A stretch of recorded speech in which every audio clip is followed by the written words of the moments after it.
Well, welcome to Nature Calling. I'm Geoff Berry, dissolving the real urban myth. For more introduction to the ideas behind this exercise, please visit The Real Urban Myth at naturecalling.org. And what we want to do in this exercise is to experience the way that living in a grid makes us feel in an immediate and embodied sense, and then to experience the flow of nature in response.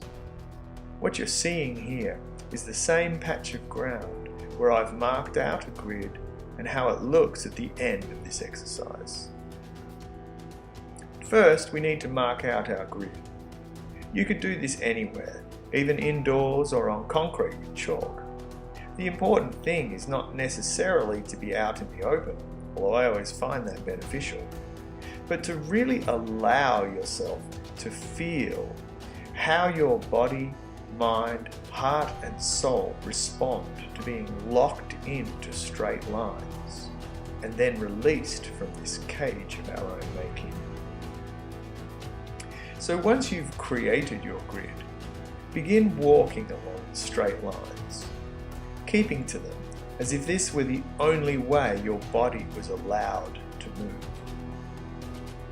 Up in one direction and then down in another. Turning 90 degrees at a time and continuing in another straight line until you've walked each one in your grid. How do you feel? For me, this was incredibly constraining and boring. I had to force myself to stick to the straight lines. I felt a deep urge to break out of the squares. But keeping at it is important for what we have to learn from this exercise. This is the model of the urban environment. The grid is the blueprint of efficient and profitable movement, of agricultural order, of domesticated animals, of roads and buildings and train lines and shipping and air routes. This is the logic of modern commerce, and this is the way we've mapped out our planet. By focusing on it as an experience, we face how it feels to live in a grid in an immediate and embodied way.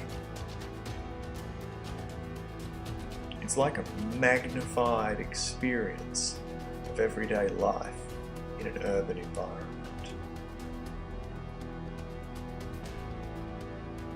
Now let's explore how it feels to move freely, extending our range beyond the straight lines of the grid and cutting across them in diagonals. Now that we remember there's more to human movement, our experiment can quickly evolve. The boundaries of our grid need no longer be obeyed. The forwards direction can be rotated as we explore walking backwards, turning on the spot. No longer is our stride constrained by the need to be always going forwards. We can allow ourselves to become playful. We can even start to break out of the two-dimensional surface of the flat ground, get beyond moving laterally across the surface of our grid and extend up into the air with a leap or two, a frolicking twist, or any movement that increases the freedom you are now feeling. In this example, I'm throwing in a slide and a little dance, which has reminded me that I can run. So that's it, I'm off. I'm going to run circles around this old grid. And then, what the hell, I'm going to throw myself, perhaps less gracefully than I would have liked, upon the earth. If animal movements seemed like a good idea, try some. I had no plans to dig like a dog, it just felt right. Then why not a Sufi dervish or a shamanic spin?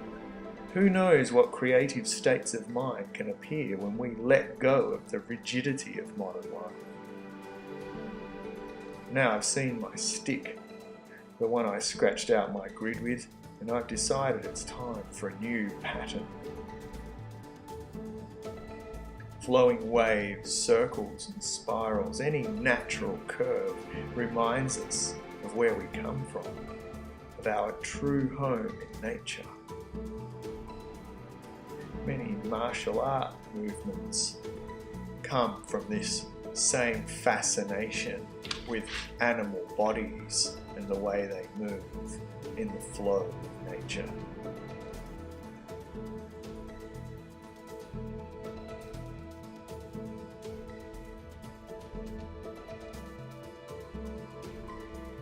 The curving, flowing lines are releasing the logic of the grid. Now, after stepping right outside of that space, I want to spear that stick back into the ground. My body is starting to tell me it's time to come back down to earth. I want to get my hands back in the ground, this time building a little mound. I can feel myself needing to meditate on this experience, to take a breath, to really draw in the feeling, this new feeling of freedom, having danced my way out of the grid, leaped and slided and twirled back into my body, into the body of nature, which came before and survives beyond us, beyond our straight lines and the grids of modern life and urban civilization.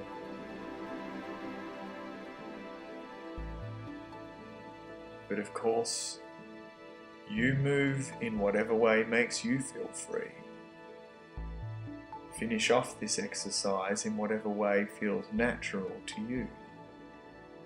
I like to bow to nature, to my great teacher and master, to feel it against my body so that it infiltrates my mind. Dissolving the grids of the real urban myth frees us in mind, body, heart and soul to explore the unique shapes we make in nature.